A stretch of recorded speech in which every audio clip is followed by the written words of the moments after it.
c'est des tarifs qui sont complètement déconnectés de la réalité, puisque ces tarifs n'ont pas évolué depuis, certains disent 30 ans, mais 20 ans, le tarif de la consultation spécialisée.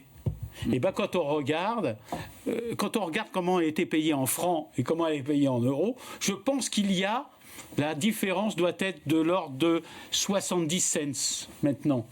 Donc vous voyez bien que déjà sur le plan de la consultation, il y a un rattrapage. Alors certains vous diront, notamment la Caisse nationale de sécurité sociale dira « Ah bah oui, mais on a mis des modificateurs.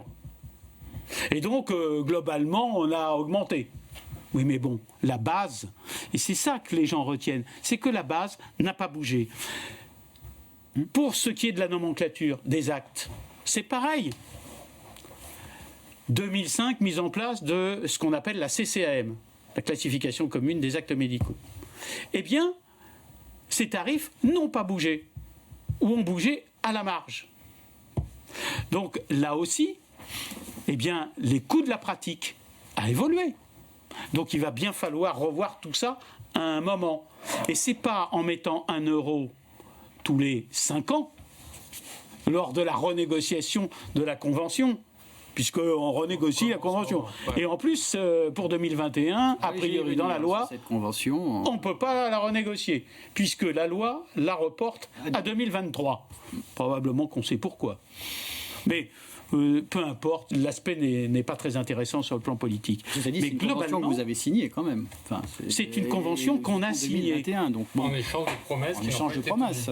Voilà, et c'est une rupture de contrat. C'était une rupture de contrat. Je pense que c'est important parce que l'État, là, ne répond pas à son contrat. Et j'aurais tendance à dire, contrarié peut-être pas Dr Rochambeau, que les tarifs de sécurité sociale en France sont très éloignés, très en dessous de ce qui se passe en Europe, des standards européens, des standards OCDE et des standards en Europe. On s'attaque à gros, parce que c'est assez simple, revalorisons les tarifs de la sécurité sociale. Les stratégies des années précédentes ont été d'essayer de faire bouger le mammouth par petits pas.